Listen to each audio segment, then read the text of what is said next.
Hi, it's Ira Madison III, and welcome to Feedback. After almost a year off from podcasting, I am back on the mic. I'm excited to start this new chapter, or new audiobook chapter, if you will. Many of you may know me as the former co-host and creator of Crooked Media's Keep It. In the 8 years I hosted Keep It, I did hundreds of celebrity interviews and my fair share of accents. In that time, I also worked as a cultural critic for outlets like GQ, BuzzFeed, The Daily Beast, and MTV News. And I wrote and produced for TV shows like Daybreak and Q-Force, Nikki Fresh, that one was on Quibi, and Uncoupled. Just last year, I published my first book, Pure Innocent Fun, Essays. Listen, the streets are always talking, but like Giselle Bryant on The Real Housewives of Potomac says, I'm the word on the street. And on Feedback, we'll talk about whatever the hell I want to talk about. And we'll be taking your calls on a real phone, a rotary phone, in fact. If you don't know what that is, ask a millennial. Ira Madison III. Listen here, girl. You know exactly who it is. It's that little voice that be haunting you in your dreams. Not Aida. Ida Osman. I miss you so much. I'm very excited that you have your own new podcast, and I can't wait to listen. Shameless plug, here I go. So, when I was filming Not The the Hawks, promo. the new Will Ferrell comedy on Netflix, coming live to your screen in July or something like that, I was on the set deck. They put Pure Innocent Fun on my shelf. Oh. And I just thought that was so great because it was more proof that you are literally leading the charge on fixing the literacy rate. Oh. So can you just let the girls know what is it that we should be reading? Because this summer, you know, we worried about getting our spine bent. We need to bend the spine of a buck. Right? I love you. Tell us. Let us know. Don't say trick mirror.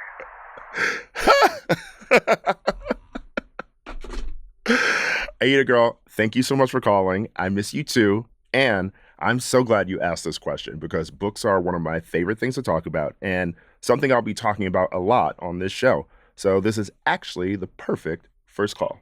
To answer your question, rather than a particular book, I want to recommend a practice that I developed to help me read a lot more in general.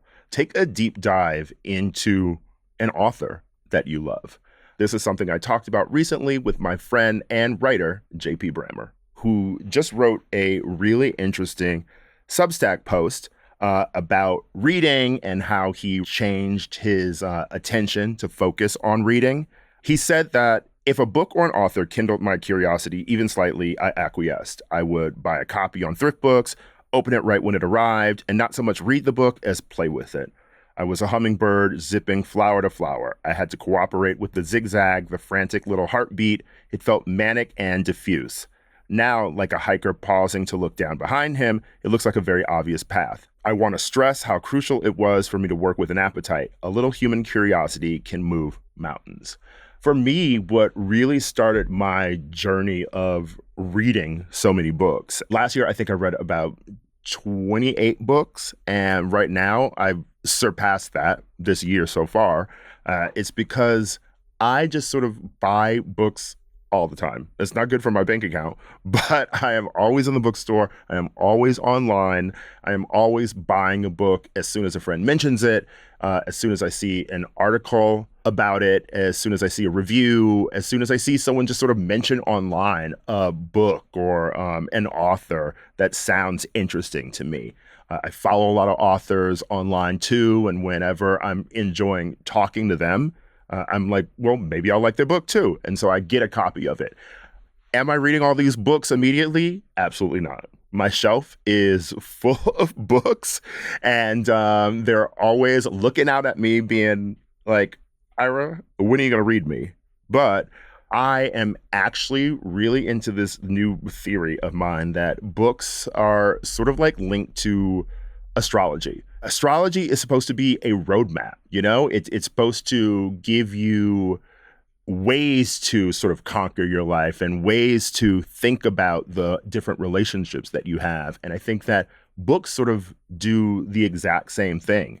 In JP's article, there's a quote from French philosopher Simone Weil, and it says, In reading, as in other things, I have always striven to practice obedience. There's nothing more favorable to intellectual progress, for as far as possible, I only read what I am hungry for at the moment when I have an appetite for it. And then I do not read, I eat.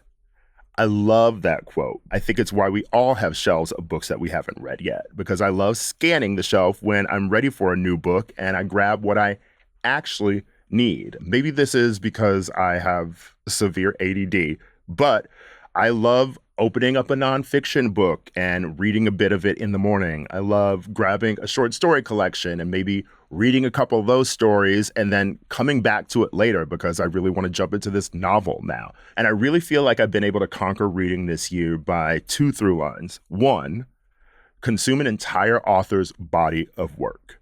Okay, this year I'm reading every single Toni Morrison book. I've been reading essays by her. I've been reading interviews by her. I've been watching interviews with Toni Morrison, but I'm always returning to her books. I've started the year with Sula by Toni Morrison. I just decided to pick that one first instead of The Bluest Eye, her actual first novel, because so many people told me that it was their favorite by her. I read it in 1 week, and then I reread the entire thing in a single day. And that started me on my journey of reading a new Toni Morrison book each month. And my second thing that has kept me sort of focused this year is picking a big book, one of those long ass books, you know, I'm talking like the 600 to 800 page ranges. Okay. I started the year with Donna Tartt's The Secret History, which is long, but it wasn't long enough. So I moved on to Dostoevsky's The Brothers Karamazov.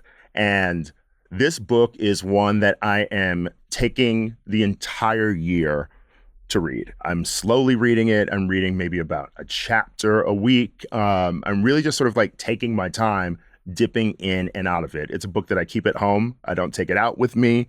And I'm really just sort of enjoying dipping back into the story whenever I'm feeling like I want to get back into it. And the good thing about Dostoevsky and the Russians, as I've learned, is they are writing soap opera down, okay? And so it feels like The Young and the Restless, and whenever I jump into it, I'm always re-engrossed in these characters. So I think this summer, pick one author you really love. They don't need to have a ton of books. They can have maybe 3 or 4 or 5, but you need to pick an author with multiple books that you can dive into so that you can, 1, feel like the progression of their work. You can really get a taste for their language and feel like you're spending time with them. But you don't have to do Toni Morrison.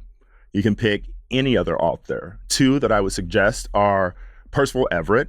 I read The Trees and James this year, which won the Pulitzer, and he is so funny and smart, and like each of his books covers a different topic. They wildly feel like they aren't connected, but they are connected just by his intellect and the fact that his brain is constantly thinking about so many things at once. I would also suggest Tayari Jones. I read Ken this year, which is a book that everybody is reading. It's one of the biggest books of the year. After I read Ken, I was so hungry for more of her words, so I immediately read her previous novel, An American Marriage. So I would suggest getting into Percival Everett or Tayari Jones this summer, and you could start with their most recent novels. But most importantly, if you have not read my book, that's the only book you need to start with this summer. Anyway, I hope that answered your question, Aida, and I cannot wait to see your new movie because you are one of the funniest people I know. And speaking of funny people, in this episode, I am joined by my friend, comedian, actor, and writer, Jay Jurden. In this episode, we'll discuss the role of comedy, how conspiracy theories spread over the internet, and the surprising reason he loves West Village girlies. This does not include West Village girlies, West Wilson, or Amanda Batula, by the way. Oh, and we talk about Summer House, too. The premiere of Feedback with Ira Madison III is now. Jay. Yes, Ira. Hi. Hi, good to see you. Good to see you. In New York. I'm in New York. He's in New York, everyone. We have sights on Ira. Because I went to New Orleans and you was there. I did. I was in New Orleans. I was keying in New Orleans for the winter. Yeah. I think that's my new vibe. For the Mardi Gras. Yeah, but well, first of all, Mardi Gras season. Yes. So I stayed there for a minute. Yeah. I went there at the beginning of the year and then just stayed. I was writing there. I was actually getting shit done in New Orleans. You saw Sinners. You said, I need to go. You can get work done there. Maybe it's because I don't know a lot of people there, but also I like being in the South. Yeah, yes. You get it. I get it. I'm from Mississippi originally. I shot my special in New Orleans. Oh, you did? Yeah, I shot my special at the Joy Theater in April of 2025.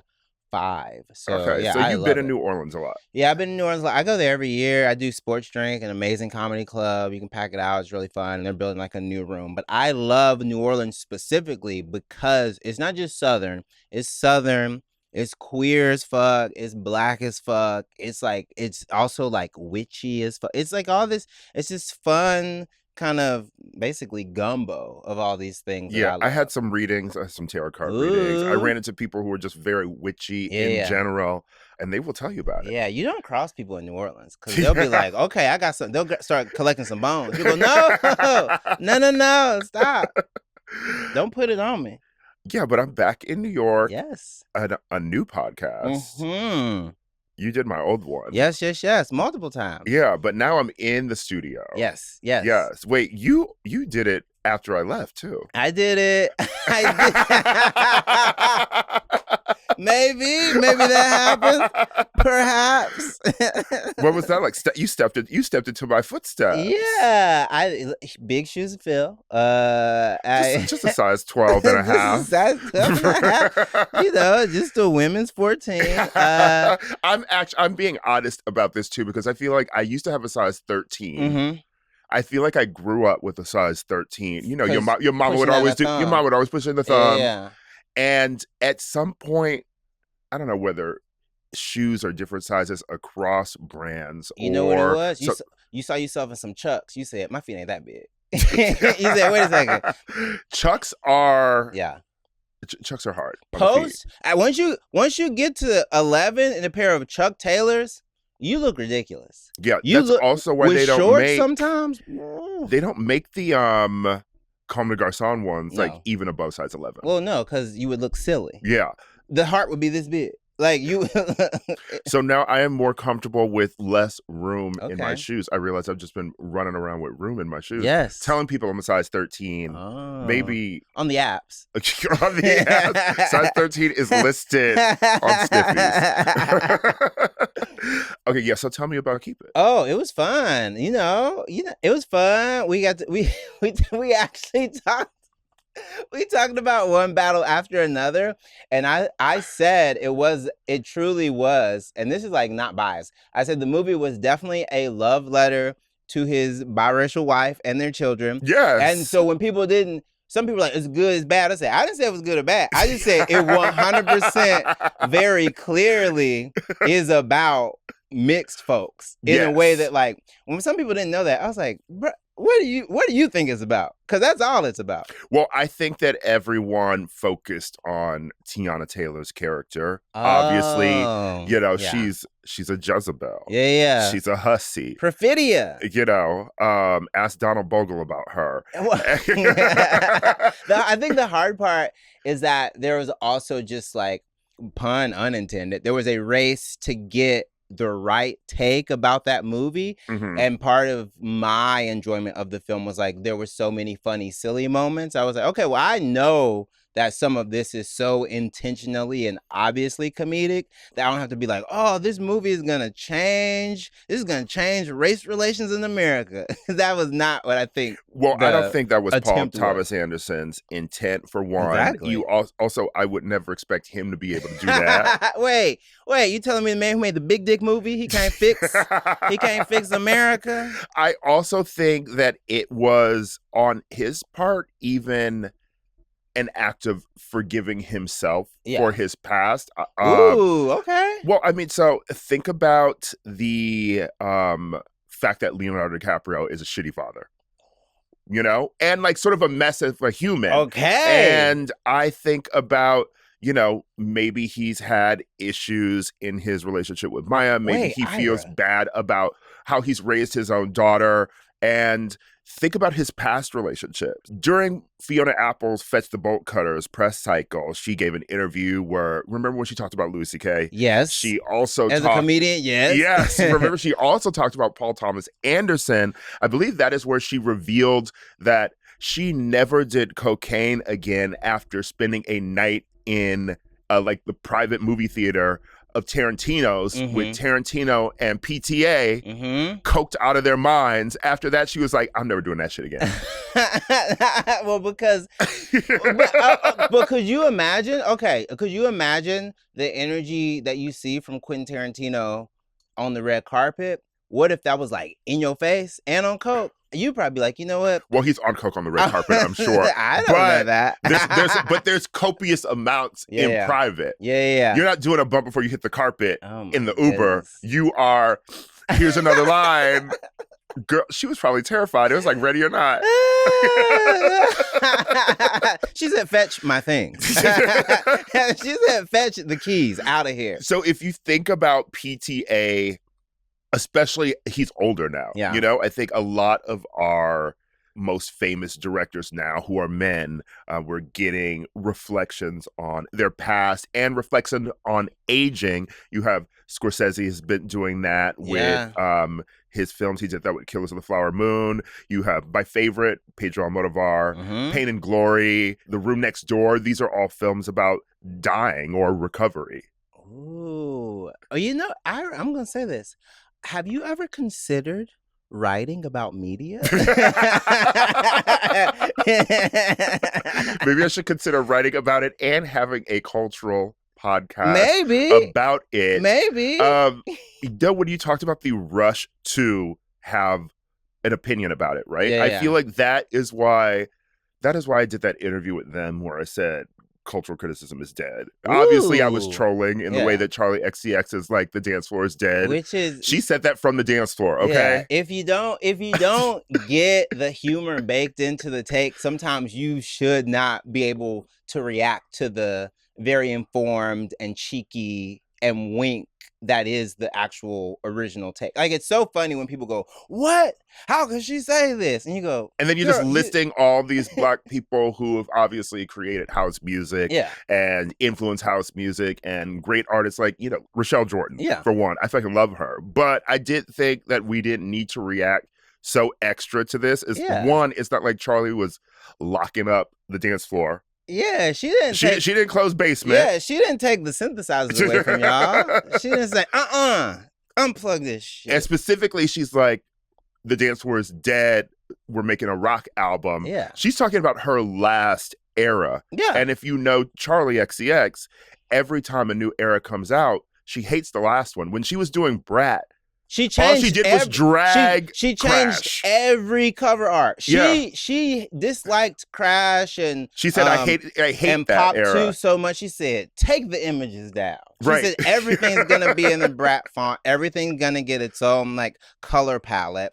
It was just funny to see people's reaction to one battle after another, and then sort of be like, "Oh, okay, you are being a bit more intense than I think some of, you know, the people involved with this film are being." So that was like an interesting like Oscar season to see that happen. And then, I mean, I say that as a person who watched it as a comedy.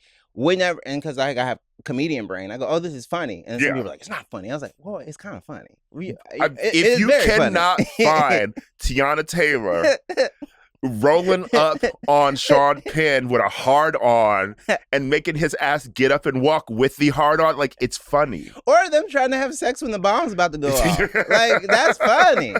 It has to be funny. Benicio del Toro was funny. The people who call Leonardo DiCaprio a hero in the film, right? Yeah. I'm like, what did you watch? He's falling off the roof. When he fell off, he's dressed like the dude. He's dressed like the dude, for one. He could not remember the secret code. Yeah. He's and on the phone yelling it. at this person, being like, like trying to explain who he is, and it's like, nigga, you need to know the code. You got to know the code. I think that there is this sort of intense need to, one, be heard. Yeah. Two, get an opinion early. Yes. And 3, we've lost an authority. And so the death of authority, the loss of authority, the death of expertise, the kind of democratization of not just takes, but like the dissemination of takes, and how like things can basically spread like wildfire now. In my field of work specifically, it is like it's created this very weird part of comedy where now you have people like a Theo Von who like a person who's famous. Now, I did discover who Theo Von was within the past year. I remember his face. Yeah. But I don't think I ever knew his name. I knew, well, it was shared interest. I was a big Road Rules Real World fan. Was he on the Road Rules? He was on Road Rules. He was on Road Rules. You know what? Yes. I should know this. And I think he was on a couple of challenges. I should know this. This is disrespectful. This is disrespectful to my culture that I don't know. I want to run back Road Rules for the record, because I think the challenge has gotten out of hand. Well, the challenge now it's Saw, right? It's just them. It's Jigsaw. And Johnny Bananas is Jigsaw. Jigsaw, TJ Lavin, Johnny Bananas. But like now they just kind of look at people who are sort of tangentially related to Viacom former properties. Right, because they bring on people from Big Brother. They bring on people from like Love Island. Yeah. I think that the way Summer House has exploded, right? Okay. And Black people are discovering Summer House now. They're basically discovering, though, it's the real world. It's the real world. Ira, we can't as a comedian, once again, this is why comedy is evil. Comedy has touched everything. Summer House, stand up, it's not separated. You know why? Here's the crazy part. So even when it comes to Summer House, Black people, specifically Black people on the internet, the only reason we know about Summer House is because a Black woman just went through some bullshit. Right. Like people went, wait, what's happening? People said, Sierra, what did Future do now? No, different Sierra. Same antics by a man, but different Sierra. Listen, my white friend Ben was at a dinner texting me about how he was seated across from Sierra. And this is in New York, and the Summer House shit is brewing, and it's right during the week the Glamour magazine article came out. Caleb Heron was at the dinner too. He was seated next to Caleb. So I assume it's Sierra Miller. Turns out it was actually Goody Sierra at this dinner. That's amazing. That's fun. That's fun. That's actually a pleasant surprise. Her Google alerts must be going off. Right? I just think that there is a level of like, I was bringing up Theo and partially Summer House to also say that now, even when it comes to like being first with the take, being incendiary is just as important as being first. Of course. Being sort of like a person who's burning bridges. And I say crazy shit on the internet too, because I think it's funny. And I'm always trying to lead with funny. I'm never trying to lead with like, I'm the kind of highest authority on something. I know some shit about some things, but I think that like, you see people have to have these like really, really big takes. And now you also have to see people have these like huge retractions. So you have to have these people who thought. If they retract at all. Or if they backtrack a little bit. How many people post something crazy on, say, Threads?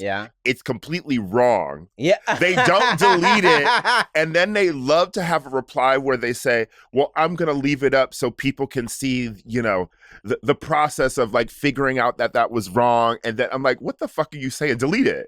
People only read the first post. I'm okay. Well, I'm going to screenshot it if it's funny enough. So it's going to stay up. It'll be there anyway. It's going to be there anyway. It's not going away. But I think that also it's not just the fact that there are so many avenues for people to just share their opinion. And I'm not talking about bringing back gatekeeping. I'm talking about actual. I like. Hey, I mean, lock it. Lock. Hey, don't fetch them bolt cutters. Keep this locked. I'm talking about an actual authority, though. Like, have you gone to school for this? Have you studied it in absence of paying for an education? I remember when I started Keep It. I remember, listen, I don't reread it. Mm-hmm. I stay away from the comments. I read it once. Yeah, okay. Because Louis Vuitton used to reread it. Okay. And he once told me about it. And my friend Raytani was on Keep It once, and she was like looking at what the comments had said about her. She apologized to me because I was in Barcelona on a vacation at dinner. Okay. She told me about this. I spent the whole dinner at Barcelona going through Reddit. From the beginning of our episodes up until like 2 years in, I stopped once I saw like something crazy. But someone in the early episodes was like, how did this grifter get this job? Grifter? And I said, first of all, I have the actual journalism credits that my co-host does not have. But they loved Louis because they only liked the white host, by the way. They said crazy shit about Kara. The craziest thing about that particular sort of attack that happens online is that like the death of expertise in this moment in time we're having politically and socially, it also lines up with the fact that like now Black women have so many degrees, and the fact that like now because people were like, oh, we don't need gatekeepers, oh, we don't need experience, oh, we don't need establishment. What was said was that, oh, the Black people who actually like went about this, making sure they were accredited, making sure they had not only the expertise, but the experience in the field, they went, we don't really need that.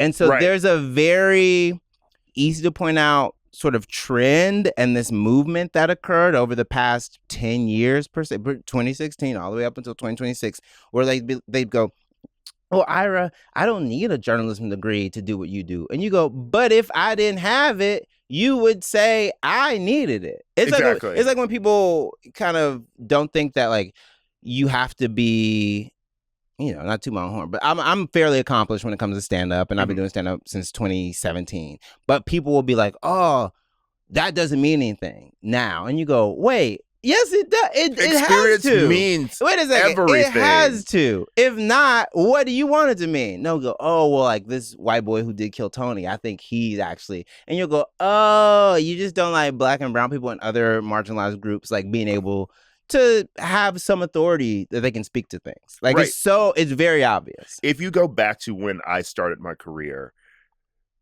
I started at BuzzFeed, and even though BuzzFeed sort of helped democratize things in a way, there was still gatekeeping. And I had to post to get my job at BuzzFeed. By the way, I went back and looked at old emails. I had so many different meetings with editors at BuzzFeed, by the way, a year prior to me even getting hired. Then a year later, a new editor, Aaron LaRosa, hired me, and just like remembering like the emails, you know, my earnest ones being like, hi, I'm looking for a job, like even looking for an internship at first, you know, like I had to jump through hoops. And the process for getting hired at BuzzFeed at that time on the vertical that I was on, like the editorial one, you had to create viral posts on their website first before you would get hired. Like that was part of the application process, which means you were doing work for free. Yeah. And you could get viral clicks for them, but you might not get the fucking job. Well, girl, listen, I will never badmouth BuzzFeed. I need to know they hired so many Black Disney people princess too. I was. What Disney princess were you? Guess what? Well, definitely. Well, they thought it was gonna be Tiana. Definitely Jasmine. But. Well, we don't have Abbott without BuzzFeed. Well, you know, you dress like Jasmine on Fire Island. Wait, the whole Jasmine? red outfit? Jasmine red outfit, in Jafar's Jasmine. hourglass. Jasmine, when she went, your goatee is so twisted. And I said, Mama, what is happening in this movie? I said, what, you letting your kids watch this Margaret? That's also how I knew Jafar was gay, by the way. He was dressing her up like a Barbie doll, like a pop star. There was nothing sexual about him her. Changing her outfit to match his was because it wasn't that different. He just said, "This turquoise is kind of clashing with what I got going on in the castle. You had to put on some red and black, sweetheart. This is a themed event." But I think that they're currently in stand up and online, there is this like very weird pushback against things that we all kind of agreed upon that were helpful, like experience and, you know, jokes. I don't know, having a brain. I don't. To me, it is not cute. All three things you go to the wizard for. Yeah, true. Exactly. To me, but to me, it is not okay for Theo Von to sit down and earnestly be like, who's responsible for this? Well, I'm just a comedian. Who's killing all these Palestinian babies? Who's killing these Iranian children? And then, like, you had dinner with Jared and Ivanka. Even had dinner with the Kushners. You even had dinner with the Kushners. And not even. Right? Not even the brother and Carly, yeah, okay? No, and also, you had JD Vance on your podcast twice. You had Trump on your podcast once. You had Bernie on your podcast, who could have told you intentionally and intensely who is responsible for this shit. And JD Vance on the podcast twice is the wildest part to me, because every time you listen to JD Vance talk, there's no personality. And imagine having that happen and being like, you know what? Run it back. Actually, I didn't get enough. I need a double dip. I need a DP with the VP. I need again. That's crazy. And so then come now in the spring, you're like, what's going, how is this? I don't think you can be that stupid and also like influence millions of people. And if you are that stupid, I am scared. He's either like a very accomplished actor, or he actually is just genuinely an idiot. He's one of the dumbest people. There's Andrew Schulz. Yeah. There's obviously Joe Rogan, the king of the manosphere. Yeah. Where did this word even come from? I think the manosphere, it's like it's a succinct way to talk about a few different parts of the internet. Because I do think the comedians are different than Andrew Tate, and Andrew Tate is different than Clavicular. I think all of these things are different, but they do exist in a specific sort of red pill. Oh no, we were admonished for some of our like youthful, I guess, mistakes, and now there's joie de vivre. Yeah, well, even that is kind of like, oh, how do we make sure young boys don't feel that we're attacking them? And you go, well, you being reprimanded for saying a slur, for being sexist, you can't get upset that people are correcting your behaviors. You need to be like, okay, thank you. But it's like this very weird reaction. And it, you know, it's 10 years. Once again, it's all this stuff that's coded like this shrill woman was going to tell me what to do and take away all my power. Well, no, the shrill. I'm not. I'm shrill. I was making the pun. I know. I was making the pun. You did a very good job. Listen, hey, Ira, adult, brace yourself, because she recently has been. She's braver than a lot of people, is what I will say, is because the recent sort of like focus on her love life and her relationship, and that the person who she married and opening up. A stand up. Really? Okay. You know what? Good for them. Good for all three of them. That's all I can say about that. That is also a shift that's happened within the 10 years, too. Yeah. Because I feel like when women, white women specifically, because this is pre like BuzzFeed and places hiring like a lot of black women, black voices. White women used to get more attention on the internet by sharing their personal traumas. They were at the forefront of, say, Slate. Yeah. And sharing the personal essay. And it was just so interesting to see the reaction to Lindy's book this time around, because one, that's exactly what you want from that years ago. Yeah. But the reaction would have been less vitriolic, I feel like. Because back then, people wanted that mess. Well, we're in this very weird part of, I guess, I can only really speak to comedy and entertainment, where like now people are like, oh, I don't even care about what this woman's been through, because the focus, and I think it's like tied to people wanting to pursue this group as an option when it comes to like the actual political electorate. They go, we cannot care about what these women are going through. We have to focus on these boys. We have to do another interview with Clavicular. We have to like really try to get in the brain of Andrew and Christian Tate. We got to go to Romania. We got, we got to ask.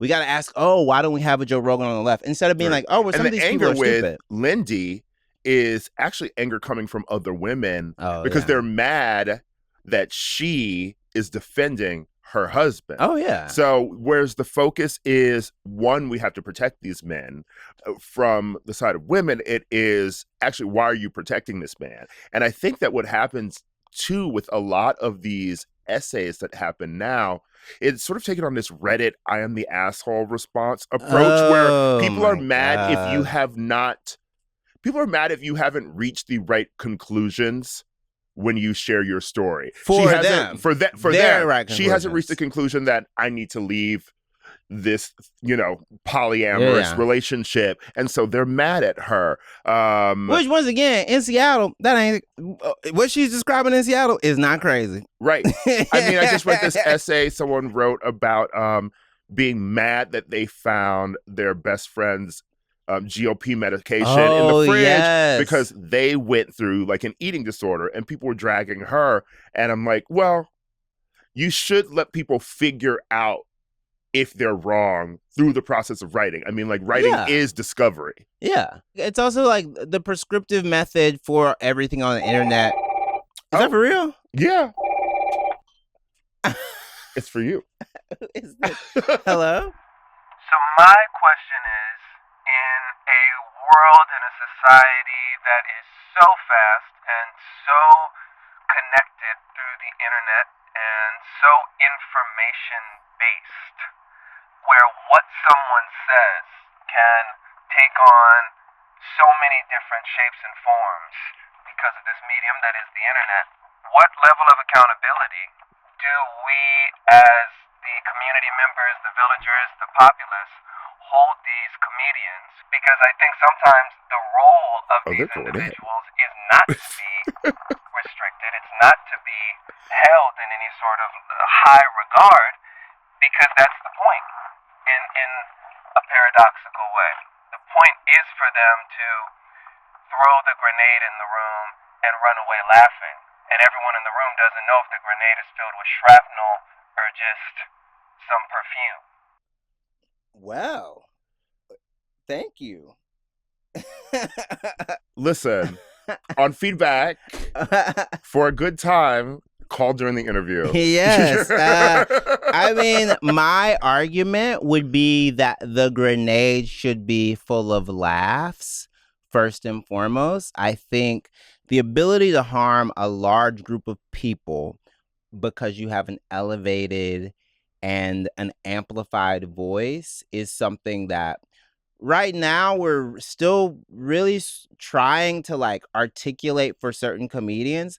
I know that Dave Chapelle knows what words can do because words made him a multimillionaire. Like, I know that he knows that not only words have power, but that analogies have power, and that, being able to point, he knows that mob mentality has power. So I know that anyone who's like, oh, well, like, isn't it the comedian's job to like shake up the room?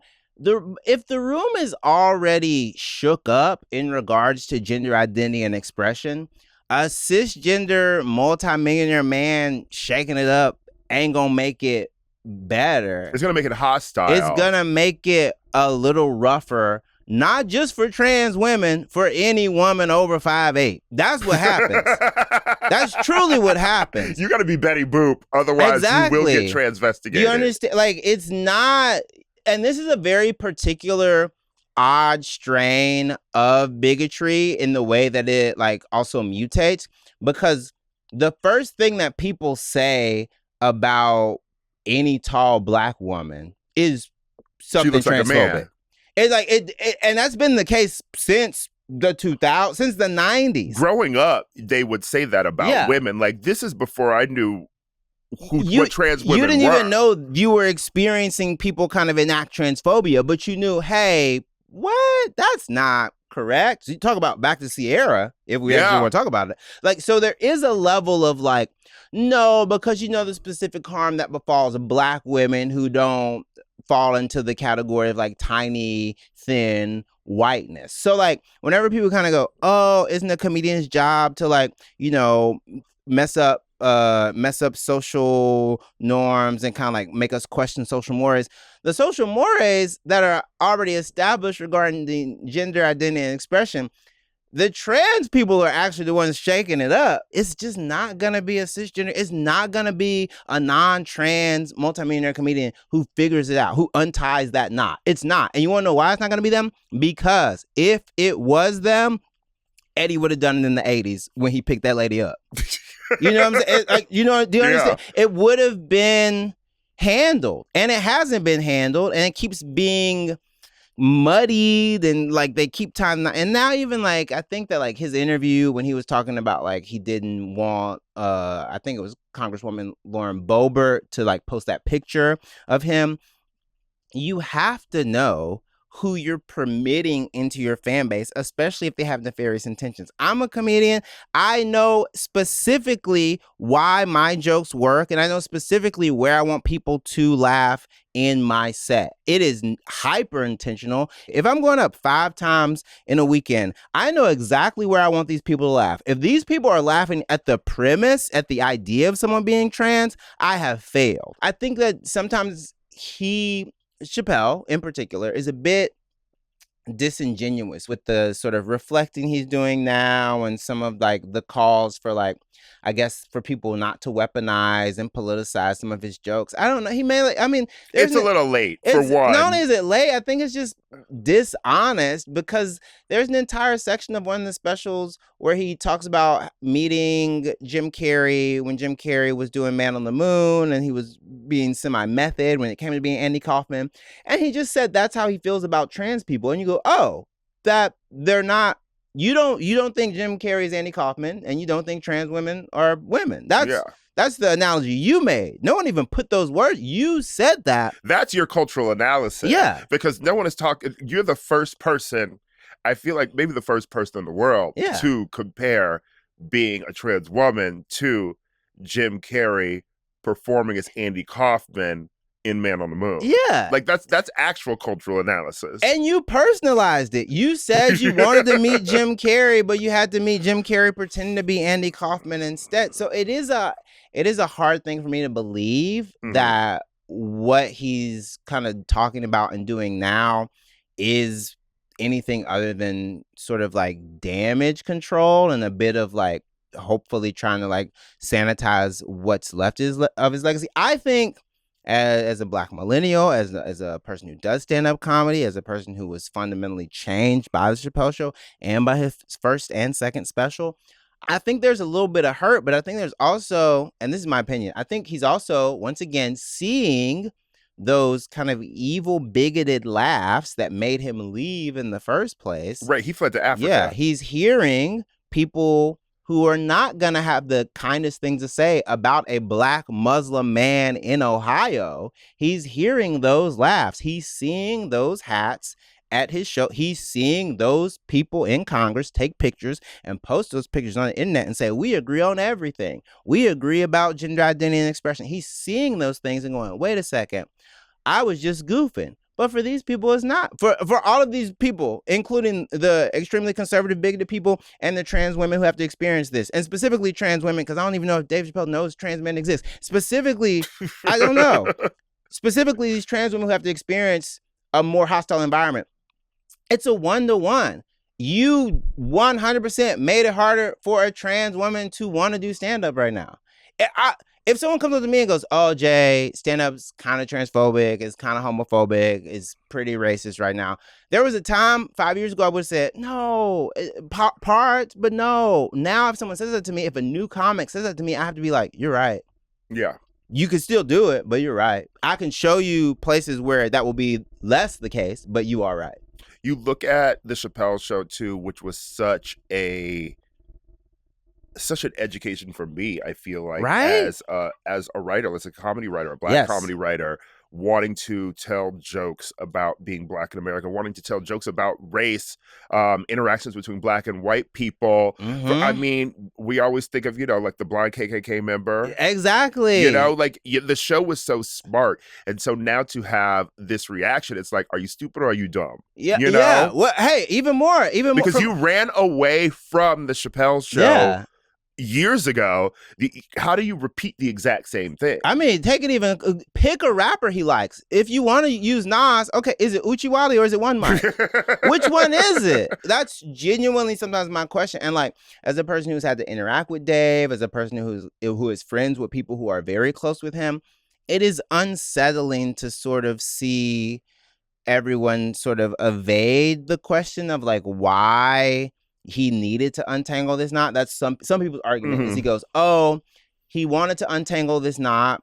And then when people told him he wasn't supposed to, as a contrarian, as a comedian, as a provocateur, he became laser focused on figuring it out. But the provocateurness, in a sense, I think going back to what you said about throwing a grenade in a room, right? That's what the caller said. Right, yes. That's right. Not my comedic philosophy at all.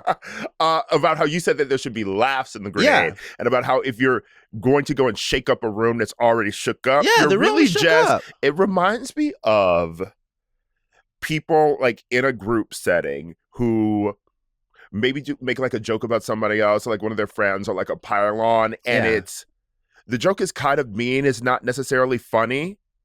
You're just reaffirming a thing that we've already addressed. You know, it's like your friend got cheated on by their man, and they keep going back to him. Yeah. You continuing to make that joke, you're not flipping anything on its head, and you're actually not making them think about wanting to leave the man. You're chiming in just to get laughs in the room, but you're not helping your friend, and you're not actually being funny. And I would also argue any sort of repeat attack, some people don't think it is, but it is an escalation.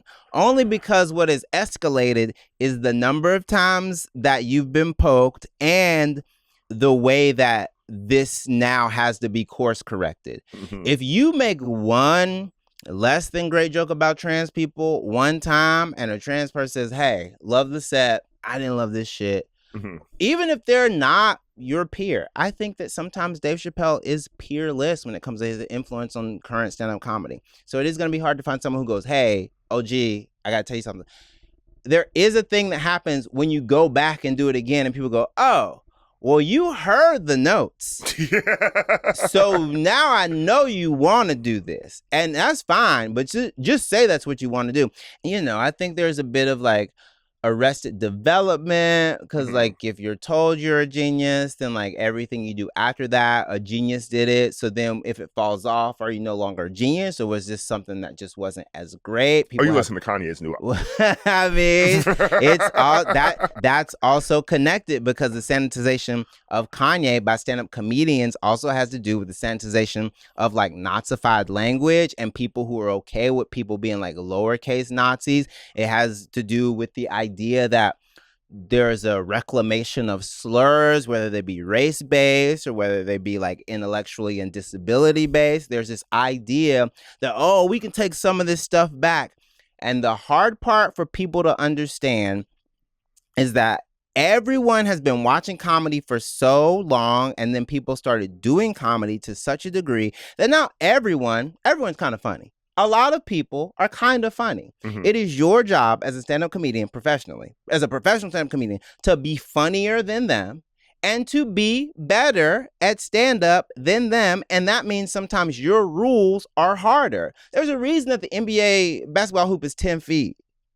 You have to clear that. As a stand-up comedian, I know if I want to continue to be good, I can't be just as funny as a guy who said a slur at the water cooler at work. Right. I have to be better than them. Being a gay comedian, too, it's like, exactly. Listen, gays have always been considered funny, you know, funnier than the average straight man. Yeah. But gay comedy now, where you're just hanging out with friends, right? Or just being on the internet now, because everyone is able to chime in more. Everyone thinks they're funny. Everyone thinks they're funny just by sharing a Bravo clip or by quoting a Bravo clip. And I've compared this before you're not to... funny. Nene's funny. Marlo's funny. Kenya was funny. I compared it to the straightification of gay men, in a sense, because when we were growing up, how many straight men just thought quoting Anchorman was being funny? Okay. And now you have gay men who will quote Nene. This is a good take. White men, too, will quote Nene. And it's like, but you're not funny. This is a great take. This is a great take, because Real Housewives of Atlanta is gay men's Anchorman. That is very good. Why are you calling? Hold on. It's for you. Hello? Do we think the filthy nightclub comic is actually a dying breed, or has it just moved to YouTube and podcasts where there's no heckling and more money? Ooh. Or they're just basically clown washing for the highest bidder? Ooh, okay. All right. I think the filthy nightclub comic, of which I am proudly one, I think... You were Andrew Dice Clay? I'm full on Andrew. I'm Andrew Dice J. I'll say faggot right now. What's gonna happen? I'll say nigga too. What's gonna happen? What are they gonna do? That's actually my take. My take is a lot of these controversial, like, you know, no holds barred, I'm uncensored, I don't care about anything. A lot of those white boy straight comedians are so jealous of Black queer people because of the amount of things and the amount of experience we can draw from, particularly when it comes to slurs and when it comes to some verbiage. They go, oh, well, they get to say it. And I go, yeah, I do. What now? What happens? I do get to say it. And sometimes when I say it, it's informative. Sometimes when I say it, it's funny. Sometimes when I say it, it's adversarial. Sometimes when I say it, it's confrontational. But yeah, I do get to say it. What? Sorry. And not to call Andrew Dice Clay brave, yeah, but there is something braver in having been one of those nightclub comedians when people would be rowdy, or you could get responses from the crowd if they didn't like what you were saying, versus I'm doing it on the internet and I get mad when people are upset about me being racist. I think that the YouTube of it all, but it's a bit more complex in YouTube versus stand-up, because a lot of the stand-up on YouTube was filmed in front of live audiences. So there are 3 different viewing experiences. There's you watching the comic on YouTube, but also the crowd watching the comic at the show. And then there's also you watching the crowd watch the comic at the show. So it's threefold, specifically talking about stand-up comedy clips and not necessarily front-facing videos, because I think that's a different medium and that is wiring something different in people's brains when they watch it. I don't think that the filthy nightclub comedian will go anywhere, because people want live experiences. The people want to be able to go to a comedy show. Concerts and festivals are very back post-COVID. People want to be in a space with other music fans dancing. And I would say stand-up comedy is back post-COVID. In New York, the West Village blew up again. Everyone makes fun of West Village girlies. Not me. They buy tickets. I love it. Girl, wear that light-ass denim in that black jacket. I don't care. I want to see 5 of y'all dressed the same at my show laughing, drinking Aperol spritzes. I don't give a fuck. Come to my show. So they go to shows. I think all of these young professionals who finally have a little bit of spending money, they go to shows. I think people in secondary cities, they go to shows because they go, shit, this person is LA based, New York based. They only come to my city once or twice a year. I have to see them. It's a good experience. Comedy club tickets range anywhere from like $25, somewhere up to, $40, $50. But that's still a cheaper date than a lot of dates. You know what's great? Better. Boston is amazing, because like you don't want to be in Boston. Oh my goodness! But you don't want to live there. But Boston has really cool people. Yeah. When I did my book tour there, I love we Boston. did a live Keep It. The amount of people who came out in droves, it was sold out. I was signing autographs for the book for like an hour and a half after the show. I was like, Boston. These are the cool people. Lots of hotties, lots of cute gay boys. So I think that like the filthy nightclub comedian will never go away. I think that now that the internet does exist, particularly YouTube, Instagram, and TikTok, I think of all of those things and all of those wonderful opportunities to share my work, those are just commercials to come see me live. My special, on Hulu right now, it's an hour-long commercial to come see me. And what's fun about that is that people, they sort of have this, I guess it's recency bias. They'll be like, well, Jay, what you're doing, I've never seen anything like this before. And I go, no. What I'm doing is so by the book, set up, punch, right down the middle, stand-up comedy that, I mean, if I was Jack Harlow, I'd be like, this is actually neoclassical soul. These other comics, they did crowd work. Me, I got blacker. I went blacker. Monica. Monica. Monica. I am going to go on the record and say that I do not think that is why he named it that, but the jokes about it are funny. God. Once again, and guess what? That joke actually comes from, wait for it, stand-up comedy. There's a very funny comic who actually, I think, had a joke about that a while ago. And so then people found that clip and they were, wait a second, is this what Jack Harlow meant? In a very like conspiratorial, you know how everything on the internet, yes. Everything on the internet now is like, well, you don't understand, you ain't never been to the Denver airport, so you don't actually know that what horse. The horse is looking at you and saying Monica. Because Lucifer is actually related to the horse that was on the Beyonce Renaissance cover. Because Renee, if we look at what actually goes on with horses, she got 4 horses of the apocalypse because Beyonce is Illuminati. Like it's like that part of the internet always makes me laugh. And as a comic, you are aware of that kind of stuff. You're like, well, this could be fun.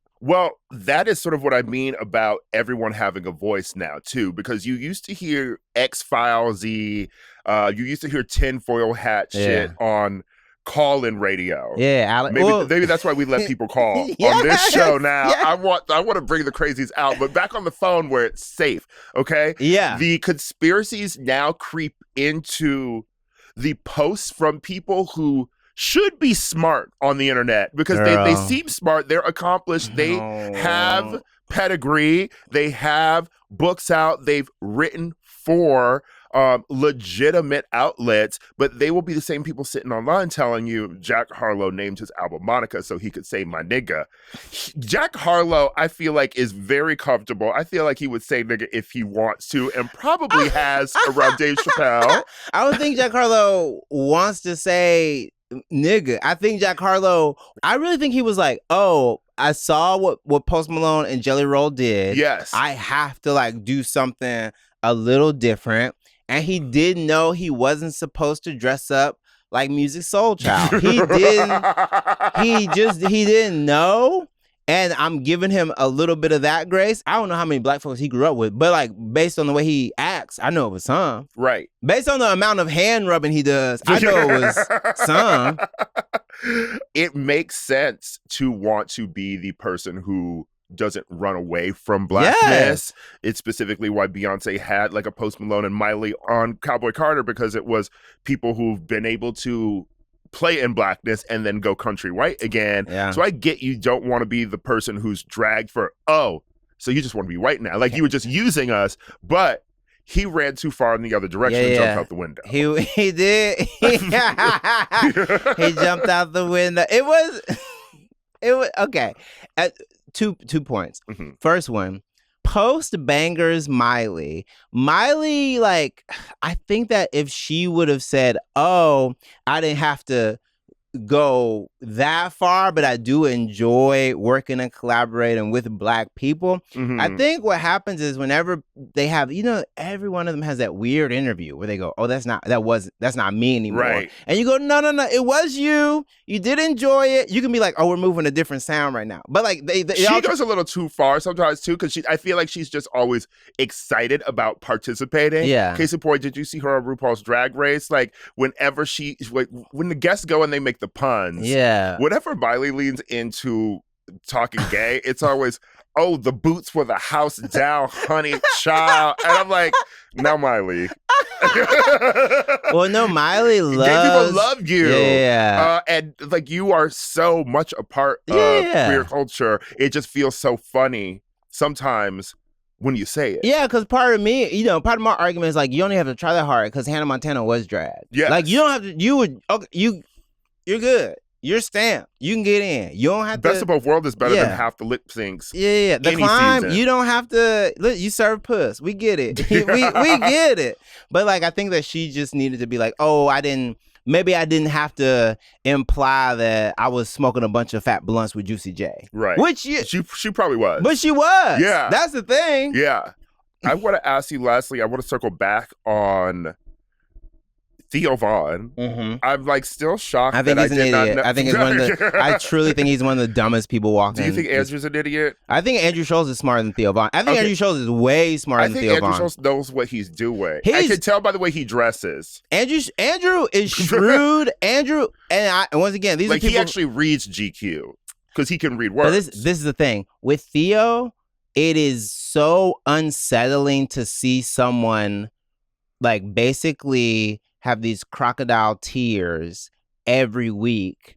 But you, not only did you like, it's like a sitcom where you're not learning anything each week. Yeah. It's like, at what point are you going to figure out I did this? Not only that you did this, but you cannot be the person who actually has powerful people on and then when they're not there, then be like, who's doing it? You had people on that you could ask. So I think it's a bit intentional. I think he is like sort of like doing this on purpose, but I also just don't think he's smart. And I don't think he's smart because of the way people defend him. And this is how you know if you have a dumb friend. If you say something mean to a dumb person and your friends go,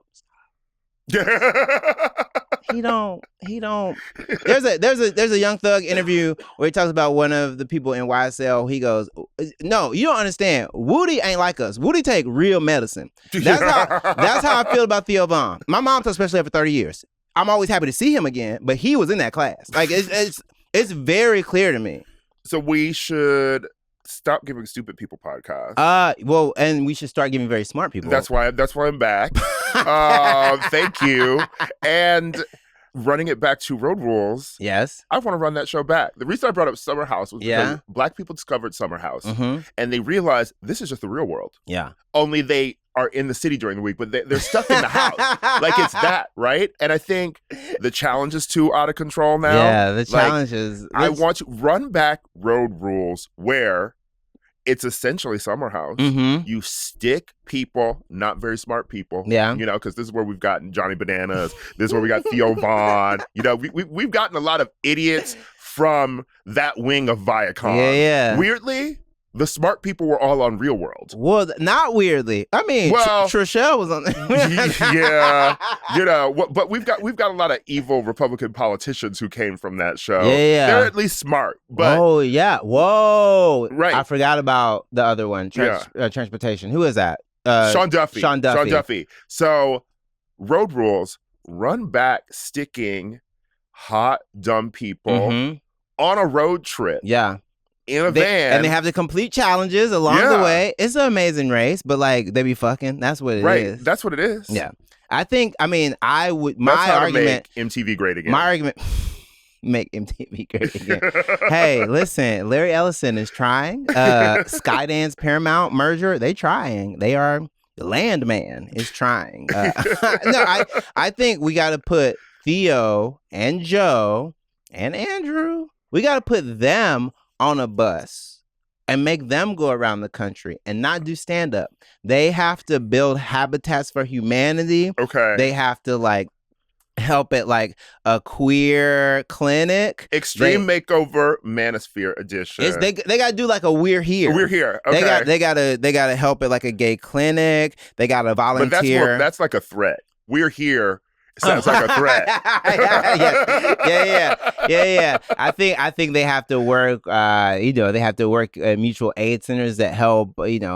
Various levels of people who are dealing with like food insecurity in this country. If they did that, I would take some of this seriously. And I'm not trying to pocket watch. I'm not saying they have to give all their money, but they have to give time. They have to do something. Like that would actually, if you put those people, if that's what their next project was, I'd be like, okay, you did something. But as for right now, they keep talking. It's kind of embarrassing. Well, as you know, my personal Confucius once said, people are always talking.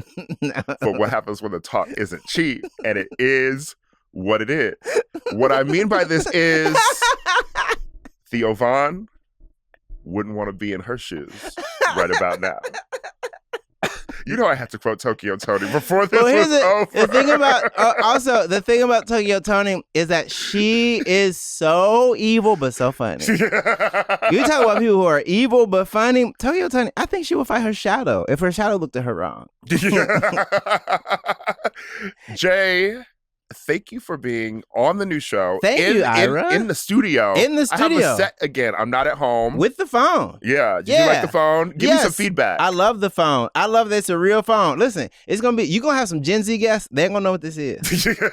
They are not going to know what this is. I'm telling you. I will be like, this is what your mama used to hit you with when you were talking too much. I'm aged. I'm of a certain, I bought a Kangol the other day. I'm up there. Is this your first Kangol? Yeah, I bought two. Okay, you are about to step into your Black Elder era. Listen, no R. Kelly. I'm about to step in the name of love. I'm about to, I bought two Kangols, got some ice cream. And you live in Harlem, too. I spoke to everybody on the block. Everybody that was outside. I said, hey, what's up? How you doing? There was a double dutch going on. I said, the beginning of Amen with Sherman Hemsley? That was me.